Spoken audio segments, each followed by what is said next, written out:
everyone. Thank you for coming. I'm Jamie Zionic, one of the co-chairs of Darien Sepac. I'd like to, of course, as always, thank the Darien Library for their generosity in co-hosting our events with us, and I'd like to thank the administration for coming, as always. Thank you. Peter McAllister is a board-certified neurologist and director of the New England Center for Neurology and Headache, where he sees adults and children. He has clinical appointments at both Yale, and I always say this wrong. Quinnipiac? Quinnipiac. He is going to be speaking with us tonight about his expertise, which is treating ADHD, mood disorders, anxiety, and also many other neurological ailments. So, very good. Thank you. So I want to check. Is this on? Does it make a difference? Can everyone hear me? Yeah. Okay, good. This is recording, so this is not amplification. I'm really happy to be here. Thank you all for coming out on a kind of a cold night, but as we said, at least it's not sleeting or snowing or anything else, right? So I am in a practice in Stanford, as Jamie said. I see 5-year-olds and up. I need to be able to have a conversation with the person. So if they're 6 months old, I tend to send them elsewhere. I've been doing it for about 25 years, boarded in neurology and psychiatry. So I'm in the trenches dealing with some of the things we're going to talk about. I also do a lot of clinical research and lecture like all over the place. I've been in Oslo, Australia, Dublin, and usually it's on things that are not this. Brain injury, concussion, multiple sclerosis, Alzheimer's disease, some of the stuff that I've published on. But I've known Jamie for a while, and when Jamie says come out and give a talk, you have to come out and give a talk. And I do this all day, so I figured why not, I'll kind of tell you my spin on medicines and children. And even some parents will bristle at that medicines and children thing. And I think I want to make a case that at the right time, in the right setting, with the right practitioner, with a good doctor-parent, doctor-child relationship, and you know what you're going after, medicines actually can be very, very helpful. I'm going to preface it too by saying medicines are the last thing I do. So I don't want you to think that I just throw medicines at people. I had a child in today from New Canaan. The mom said, he was 16.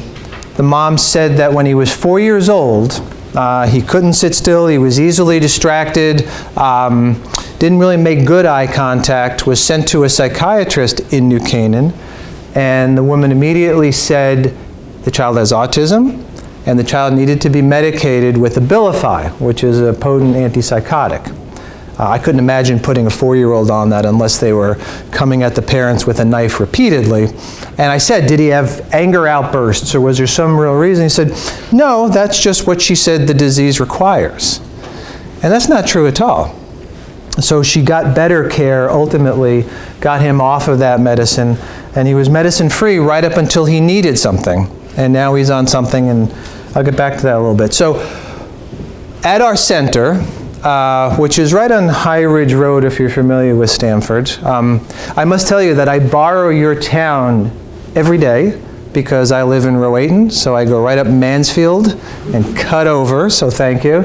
And the people in Rowayton kind of come here to do shopping and go out to dinners and things, and then we go back to our enclave. I see ADHD, anxiety, depression. I see a entire spectrum of autism.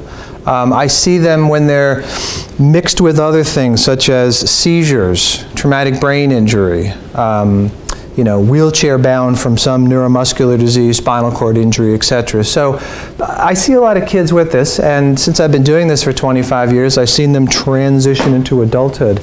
I'll give you some perspective on that at the end, kind of what happens to little people when they grow up. They still have the condition. Generally, they tend to be better. And I don't know if you've noticed that as your kids have grown up.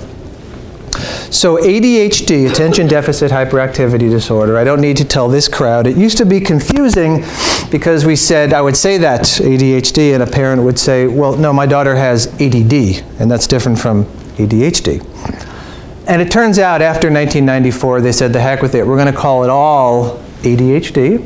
And it comes in a few flavors, right? It comes in the inattentive type, the hyperactive type, and then there's always a mixed group. So it's always ADHD. It's very common. About 1% of the world has ADHD. 1%. It's strongly genetic. In fact, it's rare when I don't have this situation. Two parents are sitting here, child's in the center. We're firming up the diagnosis or deciding how we're going to establish a diagnosis. And I say, you know, even though it probably wasn't diagnosed back in the day, which one of you is kind of like that? And then usually, sheepishly, someone goes, yeah, I was kind of like that. This child today, the mom said she was exactly like the child, who actually wound up not having autism spectrum disorder, just had really significant ADHD and some anxiety. And she said, and my father had the same thing. So now we're going back 2 generations to the child's grandfather. So it's strongly genetic. It's characterized, as you know, by the inattention, concentration difficulties, focus issues. It's usually on the things that the child perceives difficulties with anyway. So sometimes I hear, well, my son can't have focus difficulties because he can play video games all day. And that's because the brain is happy playing video games. It's not so happy doing math packet, right? So there's also, I can't think of a kid, there's some probably, I can't think of a child who doesn't have executive dysfunction along with ADHD. It's just hand in glove, it's peanut butter and jelly. So executive dysfunction, you think of the part of the brain that's the conductor telling the other parts of the brain what to do, and that is usually somewhat off in most kids and adults too who have ADHD. Now every kid with ADHD will be an adult with ADHD, but interestingly, 8 out of 10 kids will ultimately try some medicine to treat their condition, and yet less than 20%, it's the inverse, 20% of adults will decide either to start or to stay on medications they had when they were younger. So why? Because the brain grows up, right? So we develop a frontal lobe. The frontal lobe is sort of the policeman of the brain. It kind of can help knock down impulsivity. It makes, you know, the right decision in the right situation. Some of us have more developed frontal lobes than others, and it's very asynchronous as a kid grows up. There are some 13-year-olds who really are quite developed frontal lobe, and they seem to make, you know, very good decisions. And then there are some lughead 15-year-olds who, when you see them and they're 30 and they're nice, normal people, you say, God, what a disastrous teenager this kid was. Oh, the frontal lobe developed, you know? So it's very asynchronous, and each kid is individual. Anxiety mixes with ADHD. So anxiety is comorbid with ADHD. So what does a comorbid medical condition mean? Comorbid means 2 conditions exist in the same individual at a greater rate than predicted by chance. So we can have multiple medical conditions. You can have a thyroid condition and carpal tunnel syndrome, but that's just a coincidence, all right? So they coexist in you, but they're not comorbid. So when you look at comorbid conditions, probably share a similar genetics, and we know that anxiety and ADHD likely share polygenetics, several genes that tie them together. They share family history, so that's genetics going back a generation. And we also know that they play off each other. So when a child with ADHD can't get his or her homework done, can't get it in on time, knows that they're going to get in trouble when they show up in school, anxiety goes through the roof, that further impairs focus and processing, right? So one leads to the other.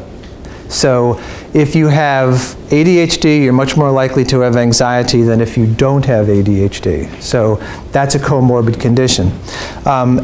I think you had a whole talk on anxiety last one, right? So someone came from the Mind Center.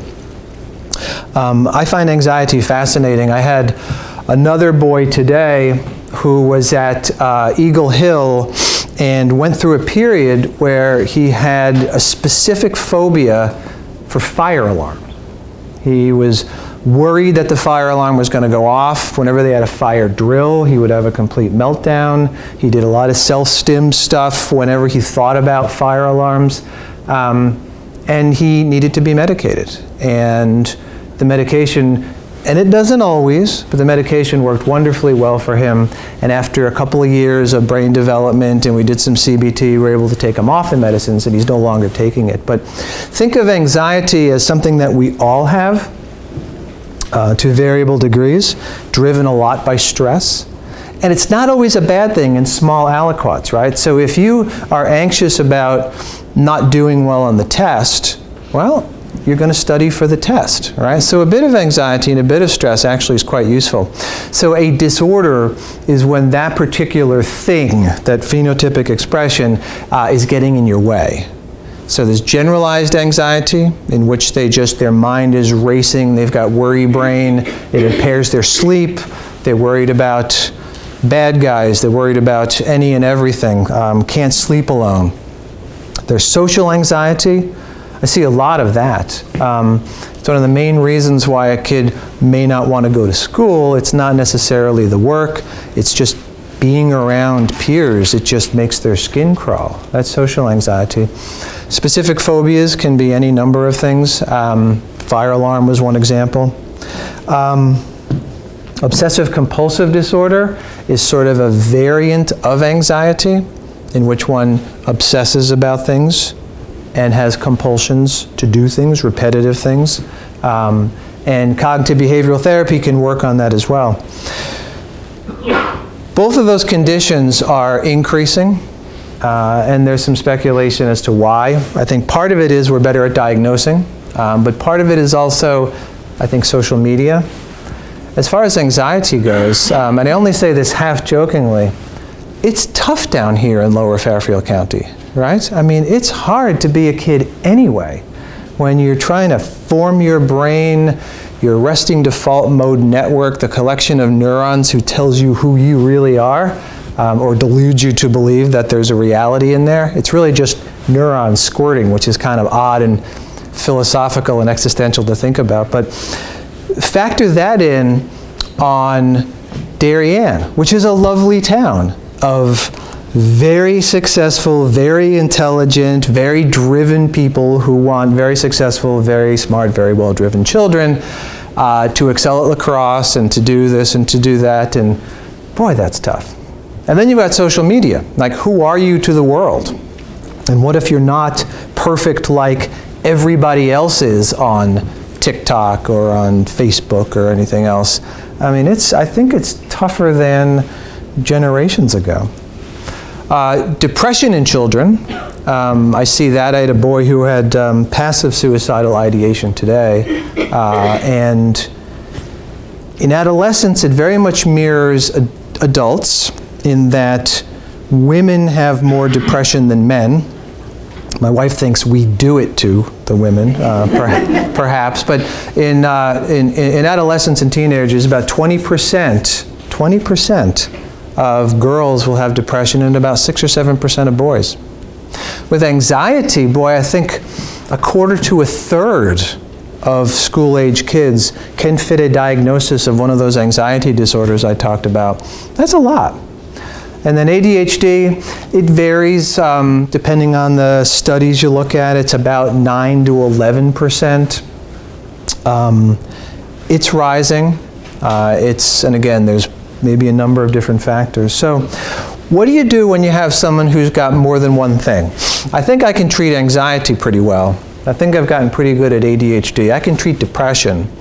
What if you have, and you see this all the time, someone who's got anxiety and ADHD and maybe also has OCD and depression? What do you do with that kid who's a neurotypical kid versus that kid who's got some sort of special needs? So you factor in the things like a traumatic brain injury, epilepsy, ASD, autistic spectrum disorder. So that's where things become moving parts. In fact, one of the meds you might use to treat one of the conditions can worsen the other condition, right? Not always. Stimulants, it's funny, stimulants are the mainstay of treating ADHD. And when you have an anxious kid who's got ADHD, comorbid common conditions, if you put them on a stimulant, one of two things happens. Either their anxiety goes up or their anxiety goes down. And I've given up on trying to predict who. If you put someone on a med and it works brilliantly for their ADHD, and now they're firing on all cylinders, they're able to sit in class, they're not getting yelled at anymore, they're turning in their assignments, anxiety just drifts right down. However, ADHD stimulants work on norepinephrine, which sounds like epinephrine or adrenaline. It's speed, and that can cause racing hearts and perpetuate anxiety. And it's hard to know. And I'm going to get back to how to make rational decisions on whether to use medicines at all, and then if so, which ones. The diagnosis of these conditions can sometimes be difficult. Some conditions, multiple sclerosis is one. If I do an MRI and a spinal tap on a patient, I can tell with 100% certainty virtually whether she has MS or not. That's nice. We don't have blood tests for these conditions, so they're made by carefully listening to the story, getting the birth history, getting the family history, examining the child, and then doing the ancillary tests, right? I think the most important one would be neurocognitive, neuropsychological testing, right? You're all familiar with neuropsych testing? Of course you are. This is Sepac, right? So a PhD, we have 2 in our practice, would spend about 4 hours, sometimes more, sometimes less. And the way I describe it to an older kid is I said, think of an IQ personality SAT test kind of all rolled up into one. And what we get out of that is an estimate of IQ. And that's a little controversial because there's plenty of nuances to that. But we get an estimate of IQ, we get a sense of anxiety, we get a sense of executive function or dysfunction, we can have a pretty good sense of ADHD, we can get a good sense on an MMPI of depression and that sort of thing, and really get a sense of how the brain is wired. So I like using neuropsych testing, and most of the kids who were new to me and were trying to establish diagnoses, neurologists are very nerdy, we like data, so I recommend neuropsych testing. And I think that it can be repeated now and then through the intervals of one's life. I think school-based testing is fine, and I know we've got school folks here, and I mean no insult or ill will at all, but sometimes the agenda of one party is a little different than the agenda of another party. They can be overlapping, but they're not exactly completely the same. So sometimes doing it outside the school system can be helpful. Some cases that look like, for example, autism, turns out may be caused by other things, and it's rare. But if I find a large head circumference, if I find something odd about the kid's facial features, I say, who does he look like, mom or dad? And they say, well, he didn't look like anyone, not even his siblings. If they're floppy, if they've got low tone, if they've got certain marks on their skin, I may do a full workup that would look at genetics, blood and urine tests, an MRI of the brain. There are some things, Angelman syndrome or happy puppet it's called, leukodystrophies in the brain. So there are some things that we look at. I had a kid about 6 months ago, a fascinating case, was brought in for possible ADHD anxiety, but really had some psychotic episodes as well, had some staring spells. When I held the hands out, had a tremor, and something was really quite wrong. And there was no family history. So with ADHD and anxiety and depression, there's almost always a family history. There's nobody. So we wound up doing a really thorough workup, and the kid had something called autoimmune encephalitis. I don't know if you ever heard of that. It was a cool one, and treated with something called intravenous immunoglobulin and some steroids for a little while, which did not tolerate very well, getting back to medicines. But so by and large, the common things are common, but if there's atypical features, it deserves more of a workup. All right. So now we're going to talk about medicines, and we'll kind of start by big picture. So at our practice, we have very much a biopsychosocial outlook and attitude towards a child and an adult, quite frankly. And that is, take a specific condition. Migraine, Parkinson's, multiple sclerosis in children, ASD, ADHD, anxiety, depression, etc. There's a known biology, that's the bio of biopsychosocial, and these are as real a medical condition as any other.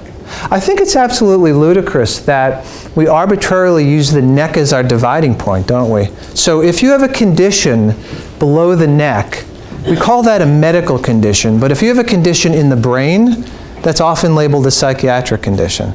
And that just never really made sense to me. These conditions that I'm talking about are neurochemical, genetic. There's influences from outside.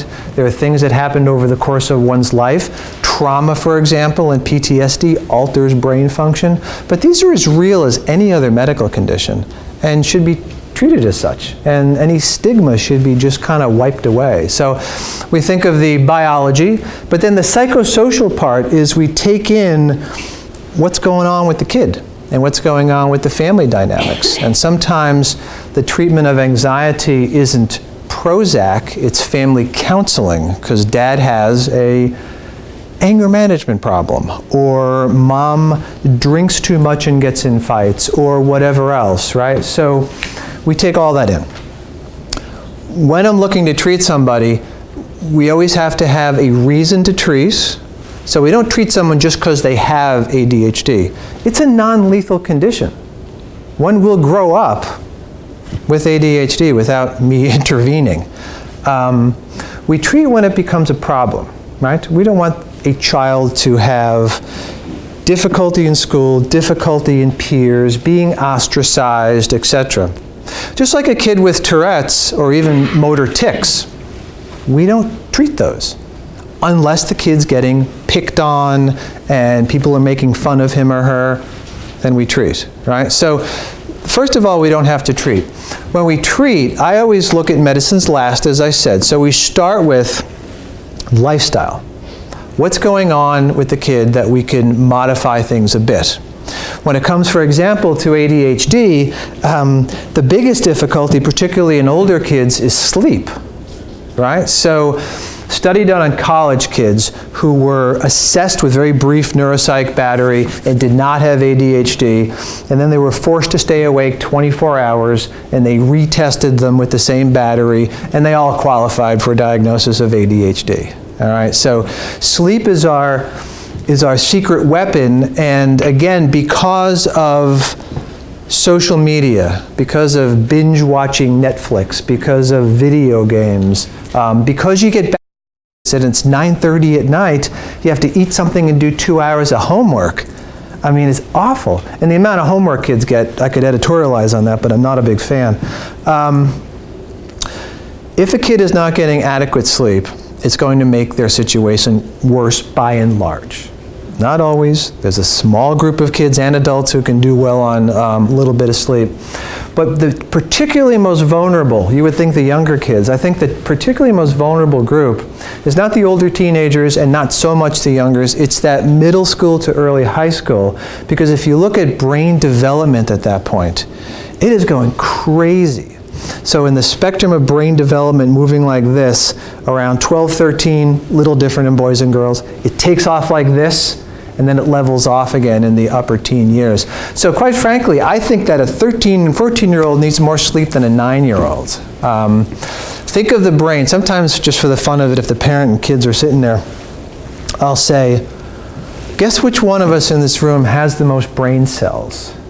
Do you know the answer? It's the kid by far. All right? So you think of a child's brain as an overgrown English garden. It's just chock full of vegetation, right? And as they get old, particularly in this middle school to early high school, think of it as being pruned back. So now we're cutting, we're establishing pathways, we're setting up neural networks, we're identifying this background resting who we are called the default mode network, and brain cells are being offed. But it's a good thing. We want those brain cells offed. We want to have functional pathways, brain cells that are doing what we want to do. And that pruning really happens in slow wave sleep. Deep, restful, multi-hour sleep. For the adults, I'll tell you the end of the spectrum of life. Have you heard of amyloid in the context of Alzheimer's disease? Bad plaque? We all make plaque in our brain, it gunks it up, and we all get rid of plaque by a process that our brain does. And that is done in deep, slow wave sleep. So significant insomnia is now emerging as a risk factor for Alzheimer's disease. So I think even the adults need to probably get more sleep. In the turn of the last century, well, the 1900s, the average amount of sleep for an adult was 8.9 hours, and now it's like 6.7 hours. And I think we're taking a hit as a result with obesity and stress and other things. So make sure the kid's getting sleep. The second one is diet. I will start by saying, as a scientist and researcher, there's a lot of diets out there that claim things that may or may not be true. That said, you know, I'm a big fan of organic and healthy and all that, right? So I think that's the first thing. The kid today that I saw admittedly had a SAD diet, SAD standing for Standard American Diet. And in a 15-year-old, that's Chick-fil-A and bacon, egg, and cheese and all that other stuff, right? And I saw you were serving candy up here, and I was just aghast. Like, what are you doing to your brain? When it comes to autism, you're all familiar with the low gluten and low casein, right? So that's out there. I think it's compelling but not proved yet that by doing that diet, you're lowering glutamate, right? Have you all heard about this whole thing? So glutamate is an excitatory transmitter in the brain. And excitatory doesn't mean a good thing. Excitatory means bad stuff in someone with ASD. And decreasing glutamate, you would think just eliminating monosodium glutamate, MSG, but it's in a lot of stuff. We have a very high glutamate diet in the Western world, and getting the glutamate under control has been shown in very small, open label, not controlled studies to increase socialization and improve behavior. The other cool one that I think the jury is way, way, way out on yet, in the cases that we're talking about, anxiety, depression, ADHD, etc., would be a modified ketogenic diet. Now, neurologists use ketogenic diet in refractory epilepsy, and it's proven. We also use it in our children with brain tumors because tumors do well when you feed it sugar, and they don't grow as fast if you feed it healthy fats. So the idea maybe of a modified healthy fats, protein, and then very low carbs on the back end may or may not turn out to be a good idea. It was just written up in the New England Journal of Medicine, which is one of the really esteemed journals. They're not fad-y at the New England Journal. So exercise, right? It's been shown to help anxiety in teenagers. I think it helps a lot of other things as well. And teaching the kid mindfulness, meditation, we're big on that. We use biofeedback at our center all the time, which is different from neurofeedback. If you have a question later, I'll be happy to go into that. You know, so those are all the things we do before meds. What else do we do before meds? We can try having them see our speech or occupational therapists or our psychologists. We teach for anxiety, CBT, cognitive behavioral therapy, and I think you guys are all experts on that now, right? I think probably the last guy spoke about CBT. So it's got the best data, and it can work. I've also seen it fail. And that's okay, because nothing, medicine or non-medicine, not everything works all the time in a particular individual, right? When we have studies, we can show 2/3 did this well and 1/3 did this well, etc. But it keeps going back to the individual, what we call N of 1 experiments. That's your child, and the medicine we use in your kid, and that's our experiment. So then we say to ourselves, is the child doing wonderfully and succeeding the way we would like him or her to? And if the answer is yes, with all those interventions, no meds. But if not, then we talk about meds. And I've got a spectrum, just like there's probably a spectrum in this audience, of parents who say the moment they see me, get my kid on something right away. I don't care what it is. They need to be medicated. And I have the other spectrum where parents will say, do everything you can, but I'm anti-medicine. I don't want them on anything. And I've learned to work within those. If someone really doesn't want medicines, we can do a lot of good things that don't involve meds. But I tend to make a case, without forcing anything on them, that if you go at it with your eyes open, if you have a practitioner that you trust, if you have open lines of communication, all my patients get my email, patients, the moms usually, or the dads. So if there's a little something that raises a red flag with the parent, shoot me an email, I shoot you an answer. If you have that sort of thing, and the other leap of faith you take from the doctor, but you can certainly Google, because we all Google these days, is I need to assure you the medicine's safe. And we can talk about that, but by and large, the medicines that I prescribe are really, really safe. So then what happens is, you get 4 boxes. Just simply 4 boxes. The medicine we're going to put the child on either works or it doesn't, or it bugs them or it doesn't. That's it. If the medicine works well and doesn't bug them, we have a hit on our hands, and the child is doing better as a result of the medicine. If it works and is a little side effect, I generally tell the patient and the parent, hang in there, these tend to go away with time. Obviously, if it doesn't work, or there's a big side effect, if a kid throws up from the medicine or gets a rash or something, well, okay, then we move on. We don't abandon the whole idea. We move on to something else. We should also have, when we start a medicine, we should have an exit strategy. So you don't need medicines forever in kids. Their brains grow and mature. Sometimes it's a very specific time period. The parents are divorcing, and the anxiety that was under reasonable control with CBT, exercise, and sleep hygiene has now gone through the roof. Well, you intervene, and then you give it time, and then you take them off the medicine. People who are wired for anxiety and depression don't necessarily have to stay on a med the rest of their lives. If someone asks me, Doc, will I be on this medicine forever? I say, the good news is you're not going to live forever, so don't worry about that.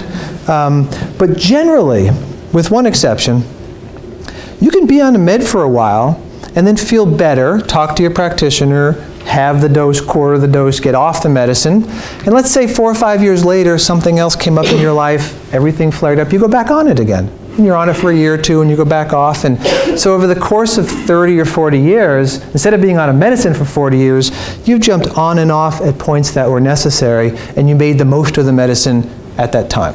Does that make sense? All right. So, the medicines that we use most commonly in the things that I just talked about. So with ADHD, the literature in medicine now overwhelmingly supports the stimulants as being the most effective. And they work the fastest. So there's the amphetamine class and there's the methylphenidate class. The amphetamine class is Adderall, Vyvanse, Quilivant. You've heard of these meds. The methylphenidate class is Ritalin, Focalin, Concerta. They work similarly on brain transmitters, but there's a little bit of nuances. It's like Dunkin' Donuts coffee and Starbucks coffee. And some people are just, it has to be Starbucks, right?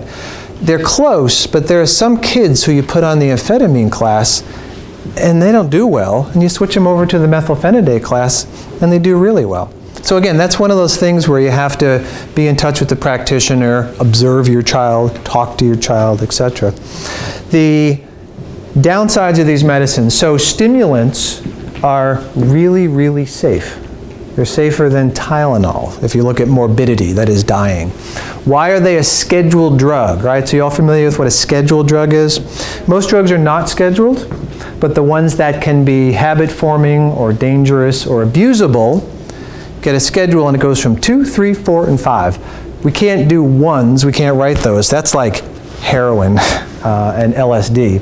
The 2s are the most dangerous, quote unquote, and they, by and large, that's your narcotics. That's OxyContin and Vicodin and all those.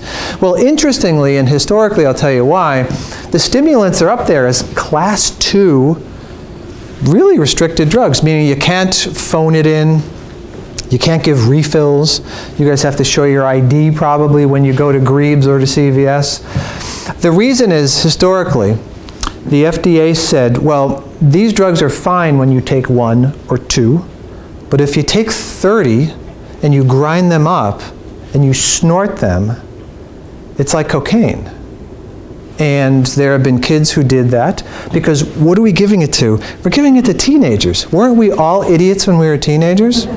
So they can do stupid things, and there were some tragedies, there were deaths. So that's why it's considered a class 2 drug, but understand, as someone who's used them in many, many patients for many years, no one's ever had a significant difficulty from them. What is the baggage of stimulants? 2 things mostly, and 1 and then a very rare one. The 2 things mostly, you know. Appetite suppression is the biggest. And it's a real problem sometimes, particularly when you got a skinny kid. The older kids, we kind of get them to sign a pact saying, I understand that to stay on this medicine, I am going to eat even when I'm not hungry and maintain body weight. It's hard. So that's the biggie. The second one is interference with sleep. The drugs, usually these long-acting ones, last 7 to 12 or 14 hours. They wear out of you. So you should go to bed at night and be able to sleep. But some people are slow metabolizers of it. There's still a bit of it hanging around at 8 or 9 or 10 at night, and it keeps them up. Those are your 2 big side effects. I throw a little melatonin in if a kid is having a mild sleep disorder, but we rethink things if the kid has become an insomniac. Anxiety, we mentioned, can be increased in the face of stimulants, but it can also be decreased. I think most likely, most often, it's decreased. And then 1 in 770 kids has a psychotic episode on stimulants. It never occurs when you take them off. That's pretty new information, actually. I don't think I've personally seen one, and I've taken care of many, many times 770, but it's listed out there. All right, so that's the stimulants. What else do we use for ADHD? I probably next go to Intuniv, Gonfacine. You're familiar with that drug? It's an oddball. It's an anti-high blood pressure drug in a class called alpha blockers. Its cousin is called clonidine. It's another blood pressure pill. It causes weight gain and sedation. So here's a concept that, again, we try to, not put kids on meds until we need to, and then when we do, we like to keep it at 1 drug. But here's an example that sometimes we use what I like to call rational polypharmacy. If a stimulant is working wonderfully, except the kid can't eat or sleep, you put a little Intuniv on at night, it's a bit sedating, helps with sleep, and it increases their appetite. Now you could say, well, you're just using 1 drug to take care of the side effects of another drug, and I am, but it's also approved to treat ADHD. We can often lower the stimulant when I've got both. So one of the principles of psychoneuropharmacology is sometimes 2 moderate or lower doses of a med, it works better and is better tolerated than 1 big dose. So something to think about. Lastly, there's a medicine called Strattera, or atomoxepine. Strattera was designed as an anti-anxiety, antidepressant drug. If you're familiar with, everyone heard the term SSRIs, Prozac and all? The cousin is called an SNRI, that's Cymbalta and Effexor. Atomoxepine, Strattera, is an SNRI. Turned out it wasn't a very good, or it was good, but it wasn't a very powerful anti-anxiety drug. But in a model of ADHD, it seemed to work. So it got FDA approval. It's been around a while now. Multiple doses. It's usually very well tolerated. Nausea is a side effect, night sweats, occasionally some weight gain. My take on it, and when it works, it's terrific. But A, it takes like 6 weeks to even know it's going to work. And B, it's just not all that potent. So if someone cannot take a stimulant, and has failed the methylphenidate and the amphetamine classes, and we've tried various things, I will go to that, and I will get some success some of the time. So that's what we've got. So the anti-anxiety treatment, as you know, CBT, non-medicine is the hallmark, working with the parents. Remember, the apple doesn't fall far from the tree. And just like I talked about ADHD, and I said, all right, which one of you is like that to the parents? Most kids who have an anxiety disorder have a parent who either is anxious or has an anxiety disorder. So I have to factor that in when I'm treating the patient and I'm mentioning a medicine to a parent who's already anxious. And they say, whoa, wait a second here, that sounds awfully blah, blah, blah. And that's okay. I mean, I can work through that. They say, how do you know this drug, Lexapro, sertraline, etc., how do you know that's right for my child? And the answer is I don't. Except since the 80s, we've got a database that's one of the biggest in the world of any single pharmaceutical, attesting to the safety over generations of this drug. And I say we wing it.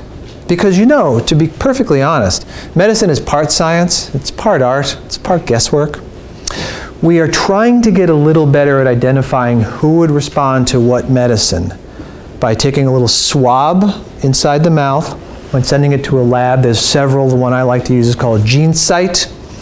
And GeneSight will tell you how you metabolize these drugs.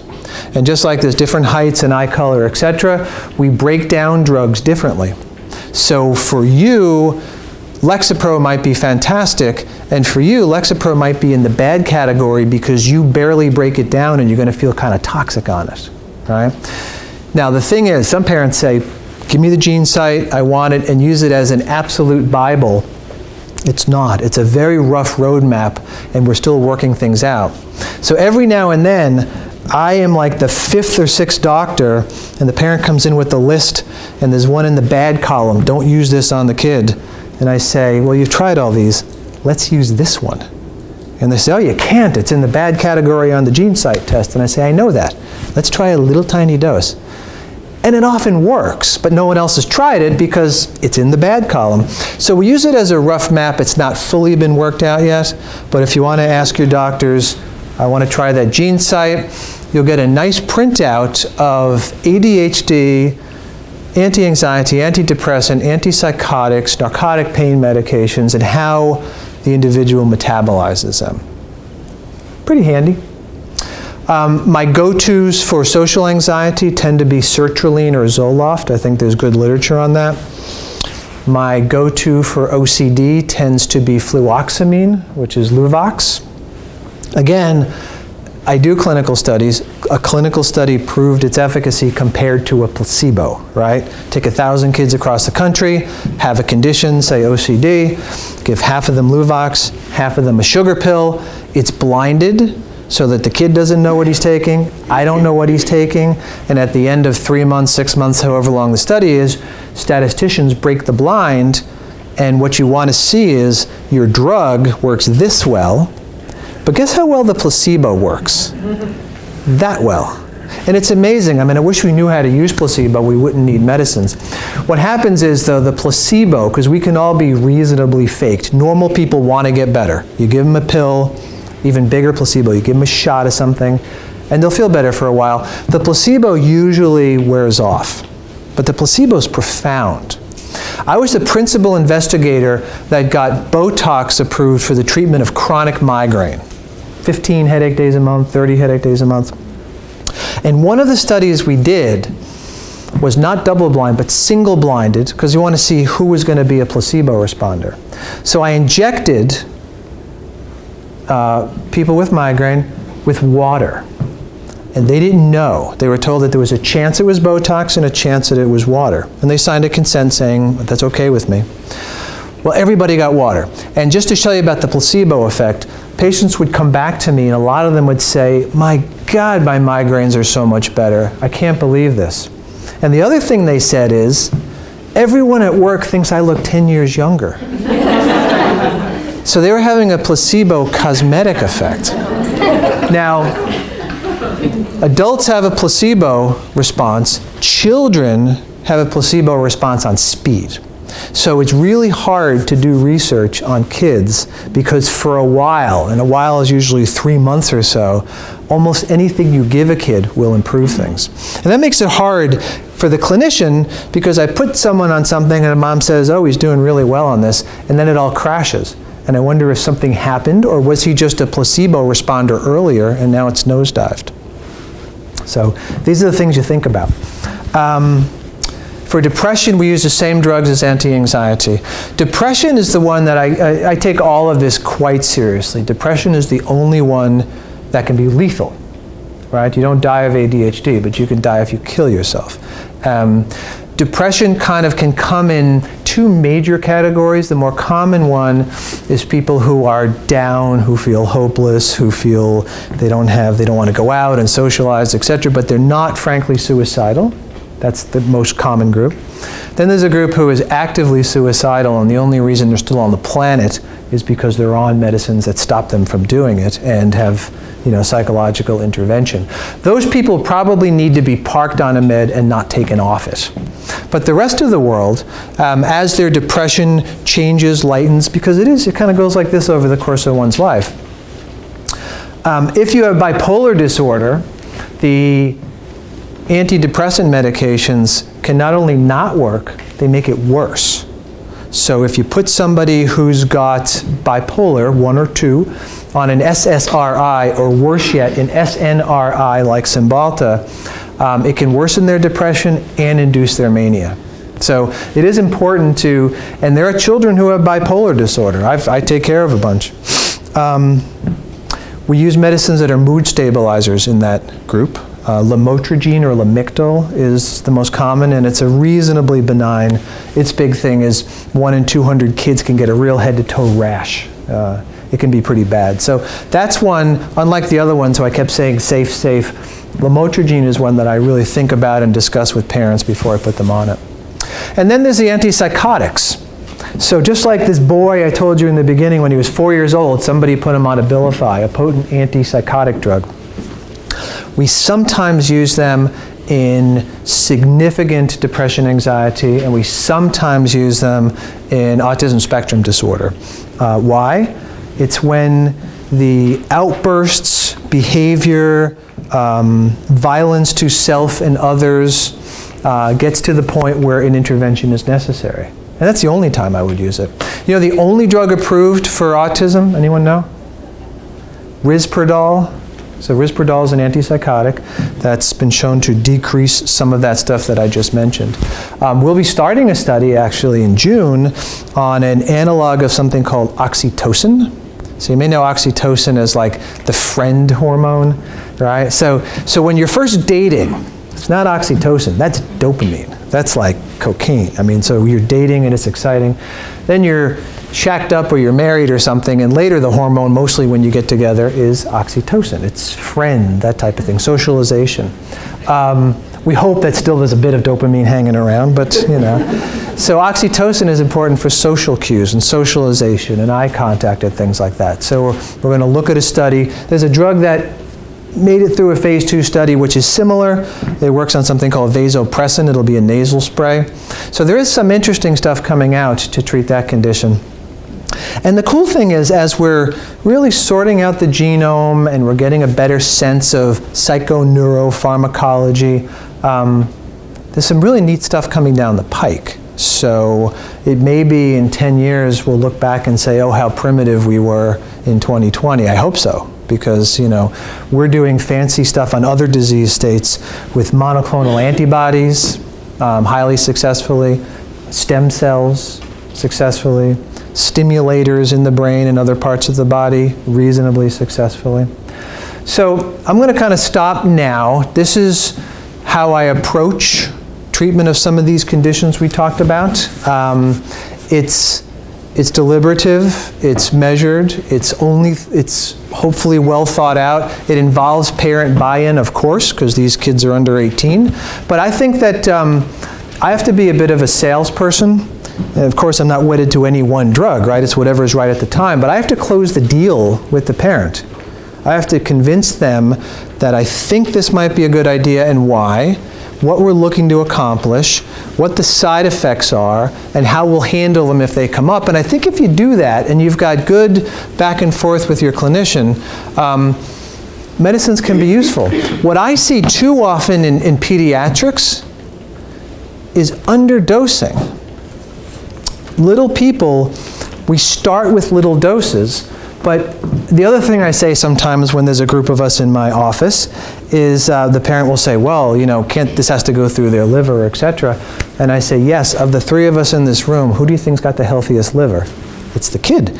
Now, often, kids' metabolisms is such that they burn through drugs. And I will see sometimes someone comes to me and parent says, this drug, sertraline, isn't working at all.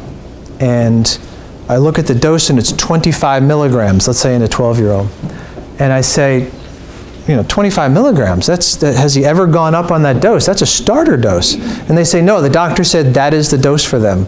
I have 12-year-olds on 200 milligrams. And before you kind of gasp, if you're going to use a drug, find the lowest effective dose. And effective is the key word. Why waste your time putting a kid on a medicine if it's not doing what you want? So those are some of the kind of rules of the road. So I think we're passing out cards. I'm happy to take hand questions, but we've also got the cards. Feel free to write things down, and we'll spend the rest of the time talking about that. Yes? I've heard that with stimulants and with stimulants for ADHD, that there's often like a plateau effect. If they've been on something for a long time, it might lose its efficacy and then they have to change it. Like, is that that common? Or? No, I don't think it's common. I do think that it's a bit of urban legend and a bit of truth. Okay. There's no study ever showed that. Doesn't mean it doesn't happen, but no study was ever able to show that. It might be a dosing. It might be you know, kids do grow, and on a milligram per kilogram basis, you sometimes have to follow it along. But I do have some kids that are reasonable, and the parents are reasonable, and they can say, this particular drug has lost its mojo. I mean, I've heard that. I'll try a different class. But so I don't think it's as common as maybe the lay person might think it is. Yes? Do you trust if there's any danger or benefit if a child's on stimulant for ADHD Monday through Friday and family decides that that child is going to take them on the weekends? Yeah, so did everyone hear that? So this is common. The stimulant drugs are one of the few, in fact, I think the only that I prescribe that it can be kind of an on-off thing. And that's very not the case for anti-anxiety, antidepressant drugs, and a lot of other drugs I prescribe. You can't stop your seizure drugs. But certainly there's two schools of thought, and I think it's evolved over the 25 years I've been doing it. It used to be always, every break, every summer, weekends, kid was off the med. And I'm fine with that. It's individualized. Sometimes it's more of a behavior issue with ADHD off the meds. And the parents will say to me, I just can't take him when he's not on his meds, or he's a disaster at the family gatherings when we go away on Thanksgiving. In that case, a case can be made to keep him on.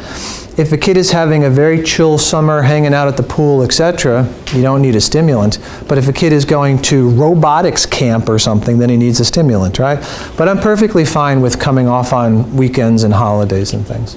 Yes. Are there benefits to doing that? Taking them off? Well, so yeah, appetite goes up. So this one mother really didn't want her kid off it because he was just, you know, bouncing around the house, annoying the other sibs. But she said, when I take him off on the weekends or breaks, he'll at least eat like crazy. So that's one, and I think that's probably the biggest. There was a 20-year study looking at, was there any downside long-term for a kid being on a stimulant? And I think we were reassured that there was no big signal of anything. Kids weren't getting cancer and everything else. But it turned out that they probably wound up being, compared to kids not on stimulants, somewhere between, I believe it was 1/8 and 1/4 inch shorter than their predicted height would have been, which is probably a function of not eating enough. Now, if mom is 5'9" and dad is 6'4", who cares? But if mom is 5 feet tall and dad's 5'4", that kid needs every 1/8 of an inch. So I do discuss that in my shorter parents or kids that are not even on the growth chart. Other questions? I've got one up here. Jamie gave me a couple. So this is actually interesting. So if you have a child who has clear-cut anxiety and a child who has clear-cut ADHD, and you decide this is getting in his or her way enough, I want medication. Well, what do you go for first? What do? Do you go with the ADHD med or do you go with the anxiety med? I will tell you that by and large, based on experience, I tend to go ADHD first because often the anxiety winds itself down. And I've seen that time and time again. Nothing like a kid having confidence of being able to organize, study, put together a project, not be late and discombobulated and forgetting his backpack constantly. That's really good for decreasing anxiety. So I tend to go stimulant first. Unless there's overwhelming anxiety and the ADHD is not a big part of the puzzle, then I flip it. And I'll start the anxiety drug, and that takes longer. Another reason to start stimulant. You know with the stimulant straight away how you're doing. When you put someone on an anti-anxiety drug, it doesn't even start working for 2 to 4 weeks, and it really isn't maxing out for 3 months. So those take time. So for those reasons, I tend to start ADHD first, anxiety second, with occasional exceptions. Yes? I had a quick question regarding personality for ADHD medicine. Have you ever found that changes? Like my daughter is super creative, and I'm just worried that if I medicate Yeah. she would kind of lose some of that. I can't tell you how often that doesn't happen because it is a fear of many parents. But I have seen, particularly on Adderall, and I'm not picking on it, I use Adderall, I've had people say he's just not himself. The good news is it's not permanent. So again, it goes in the work or not, bug him or not category. It's as simple as that. And I say, is this something that you don't like? Do you want to give it a little longer? And if the answer is no and no, take them off. So yeah, I've seen it, but I don't think it's very common. We'll go here and then there. Go ahead. How do you get kids to self-report? Yeah. I mean, I'm sure the older that they get, the better. But if you're thinking about going to do this, like, do you teach them about neurodiversity? I do, and I base it on age and make it age appropriate, and I base it on my rough estimate of what they can handle IQ-wise, etc. But I get right down and I talk to them about these concepts, on sort of a kid version of it. You got to have in some degree kid buy-in. I mean, medicines wind up under the bed or, So I just had a kid today from Wilton with a whole lot of OCD and anxiety, etc., and she also has narcolepsy. That's another one that can kind of run with this. So she was on Provigil, which is a medicine that can keep her awake during the day. And the mom said, I don't think it's really working because she's coming home and just crashing for 5-hour naps. And the kid said, I took it once this week. So you got to try to get kid buy-in. And sometimes they work with our psychologists and they go over why it's important. As a kid gets older, you make the case that, look, it's no longer about your parent. I don't really care what the parent says. This is about your life and how you want to live a better life. And try to make it worth their while. But it's not always easy. Yes? So because increasingly we're treating addiction with looking for underlying emotional and psychological trauma as causal. And because the youth brain almost can replicate trauma in terms of the anxiety and dopamine and everything that's going on in forming, and those pathways are very right to be opening up for addiction. Are you seeing any issues where nicotine usage and addiction are contributing to diseases, treatments, anything in your work? So that's a complicated question. First, trauma, right? So trauma changes everything, just in general. You can't alter your genetics, right? Your eye color is your eye color, but you can alter your epigenetics, which is how you splice your genes and what proteins are made from them. And if someone has had trauma at a pivotal time in their life, physical, sexual, emotional abuse, neglect, etc., it alters the trajectory of their brain development. I mean, and we've got that in a number of different conditions. Chronic pain syndromes, chronic anxiety and depression, all of that can be traced back to. And sometimes I'm the only doctor who asked about trauma. The developing brain has a milieu that can look like that, I agree. I'll tell you, this whole Juul thing has been disastrous, right? I mean, I've got kids who have been pulled out of college and put in rehab for Juul of nicotine. We're not even talking about weed. So, yeah, I think that stuff's really bad. I will say, though, that the idea of drugs, right? So this is a stimulant. Stimulants, it's a drug. And what about when a kid is a teenager? What about drug use? There was an old study, probably debunked, that said kids with ADHD are more likely to gravitate to cocaine because they're treating their disorder. The fact is, in a much better NIH-sponsored study, kids who have ADHD and they take their stimulant drug are far less likely to abuse drugs and alcohol than an ADHD kid who's not on a stimulant drug. And the plain and simple reason is their impulsivity goes down. So there's a lot to unpack in your question, but those are just some points that come to mind from that. Yes? You mentioned biofeedback in your practice. Yes. Use it to treat what conditions, and you don't use neurofeedback. So here's, okay, so the first part's easy. Biofeedback is a technique done properly, in my opinion, by a PhD psychologist trained in it, of which you take a biological parameter. There's a bunch to use. Muscle contractility is one. The other one we use a lot is the temperature of one's finger. The finger is not 98.6 thermometer under the tongue. It could be 79, it could be 84. That information goes into a computer software program. It's displayed on a big screen, and depending on the age of the kid or adult, you can alter the games. But basically, the child is taught in sort of a relaxation meditative thing to increase blood flow to the limb, which increases temperature, which changes the computer screen, and that is feedback on the brain, gets the brain to a lower or a more chill set point, right? So scientifically validated, large studies at a Cincinnati Children's Hospital, anxiety can be treated with biofeedback. Insomnia, it's a great treatment for insomnia, non-medical, and migraine. So child migraine has been absolutely proved to be responsive to biofeedback. Now, neurofeedback has a lot to like about it, but it's just done so terribly around here. So what it is you hook up EEG electrodes, and you get this little color-coded picture of the brain, and there's different wavelengths of brain, and all that's legit. I mean, as all you're sitting here now, you have an alpha rhythm, 8 hertz per second oscillating in your brain. Unless someone back there is dozing off, they've got a theta. They've slowed down a little bit. Delta is your sleep waves, etc. So you can actually look at a brain and then teach them some feedback techniques to try to alter those patterns.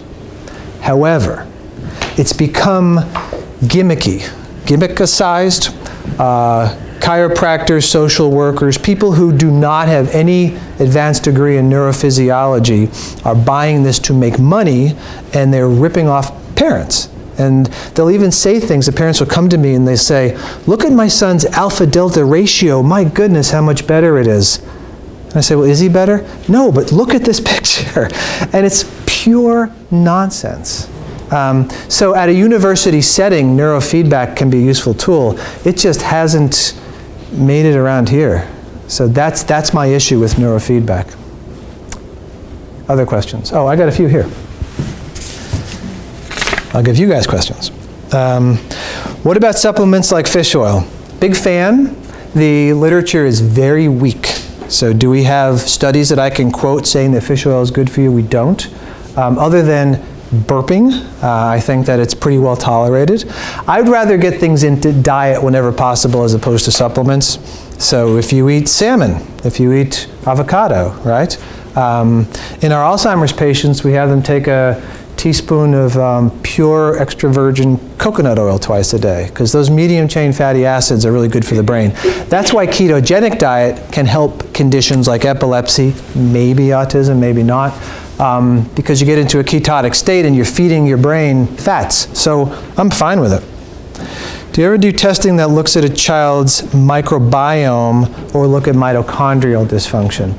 So again, if you like science, it's not there yet, but I've become fascinated with the gut microbiome, and I think there's a lot of legitimacy there We just haven't gotten there yet.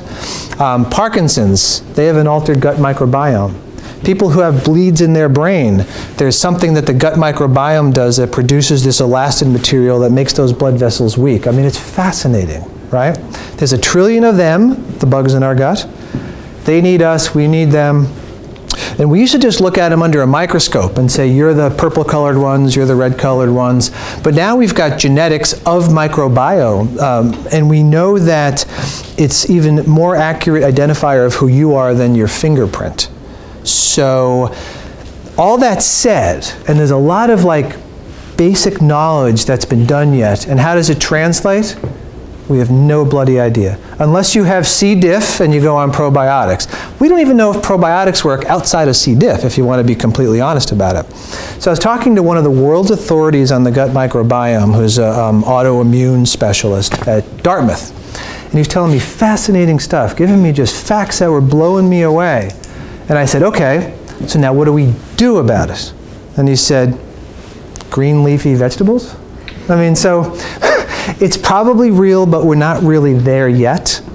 Interestingly, one of our migraine drugs is a nasal spray working on the nose microbiome and changing the ratio of bugs in your nose and decreasing your migraines. It's all natural. So I think there's something that's going to come of that. The mitochondrial DNA is separate from our regular DNA. It's inherited maternally. I deal with mitochondrial disorders in the muscle, in the brain, in the eyes, etc. It doesn't have too much overlap with the standard conditions I talked about, unless there's something else. Unless there's ataxia plus a spectrum disorder, or weakness, frank weakness, and anxiety, or something like that. Then I'll think about mitochondrial disorders. But I do. I like to test minimally, and only use the tests that I think are appropriate. Can college students drink on anti-anxiety meds? Strongly encouraged. No, it's fine. I mean, even adults who wind up not being big drinkers do drink the most in college. Binge drinking, awful. If you could ever get a kid to sip a glass of wine at night, but they'll never do that. I've got kids in college. The good news is you can drink on Prozac, you can drink on Zoloft. If you're on a sedative medicine, then you've got to be careful. So if the child is given clonazepam or Xanax or Ativan, don't tell this to them, but between us, if they had a drink or two on those drugs, they would be fine. It really takes a lot of drinks and a lot of Xanax, but then you're looking at serious trouble, right? So that's the one I'd be careful of, and I tell them about that. The biggest, and Xanax is really popular. If you listen to your kids' rap songs, Xans are all over the place. It's a street drug with a value. ADHD drugs are all over the place in college. I can't tell you how often I have a college student who wants ADHD meds, and I say to them, so which one did you try? And they go, oh, I tried Adderall from my friend, I tried Concerta from the guy down the hall of my dorm. So I say to kids, if you take them to college, and they're very helpful in college, don't tell anybody. Tell them you're taking a vitamin. Keep it locked up. I mean, because kids will break into your room for these drugs. So, what does it cost for testing of what? The gene testing, the neuropsych testing? The neuropsych testing? So, again, I sound like a cynic, and I don't mean to be, but there are people who will rip you off and charge you $6,000 or $9,000 for neuropsych testing, and that's nonsense. A good neuropsych testing for a specific question or two, anxiety, ADHD, for $1,500, $2,000. If there's encephalopathy, if there's a quote-unquote medical condition, again, this stupid distinction of psychiatric and medical, insurance can cover it. I've gotten that before. What I sometimes ask our psychologists is, this kid's pretty normal, the family's pretty normal. Do a screen, do some limited neuropsych test. Let me know the degree of anxiety and ADHD. And that shouldn't be very expensive. Can you take school evaluations, which are getting better all the time? I believe that analyze that and say, okay, but I'm seeing a hole here. Yeah, so it's just, so I really love neuropsych testing, but I'm not wedded to them. In fact, occasionally we'll just wing it. And that's not bad medicine in the right situation. If you're in a crisis situation and you got to do something, I know these drugs are safe. I've been trying to make the case of that tonight. And sometimes I say, I love the science and we're going to get this eventually, but right now, we're going to try them on this if you want. And the mom goes, oh, thank God. So I'm not wedded to these, but they're really helpful for me in the long run. How much is the swab one? Well, so that's variable. Some insurances, it's $50, and sometimes it's thousands. Yeah. Do you prefer to use that though? Is that your first swab? Yeah, I think, again, if you think of it as somewhat 70-80% accurate in most kids most of the time, I think that's the way to look at it. To look and say, well, he's got to have this one, he can't have this middle category one, I'm not sure that that's really proved yet. I think that's all the questions. Holiday, summer, insurance coverage. Does Husky cover it? I don't know. I see Husky kids, but I don't take insurance in my practice anyway. How long do you advise per therapy for anxiety before thinking about medicine? 6 to 12 sessions. It's not that long. What happens is the kid should be able to do this stuff him or herself. The parents can help them. So this is not Woody Allen 20-year psychoanalysis. This should be practical. All right, one more, yes? You have a kid who's on a steady diet of 2 drugs, an antidepressant and a stimulant. It seems to be working, everything's fine, and except for a change from one brand of the stimulant to another brand, and actually it went from being a capsule to a chewable. All of a sudden it seemed like things weren't working, were off the rails for like 2 weeks. Do you think it's like a social thing going on, or is it a metabolism thing going on, growth spurt? So one of the stimulants was changed, you said, or just it went from a different generic? Yeah, one like from a tablet to a chewable. Okay, so the problem with medicines, it could be that, and we find this sometimes even when there's not such a big change, fluoxetine, the oldest drug, right, that Prozac, that changed the way we treat anti-anxiety, anti-depression, it went generic ages ago, and I think there's 21 companies making fluoxetine, and the FDA says these companies have to be somewhere between, I think it's 80% and 110% of what the branded product is. So therefore, most people can take generics most of the time and not notice too much difference. But if you get a drug that's only 80% of what you were taking, you're going to notice you're not doing as well. Or if you were near toxicity, not dangerous toxicity, but side effect toxicity, and now you got one that was 110%, you're going to feel dizzy or off or something like that. So I find if you have a drug that works and you try to stick to that brand of generic, and it might be that. And that's common, actually.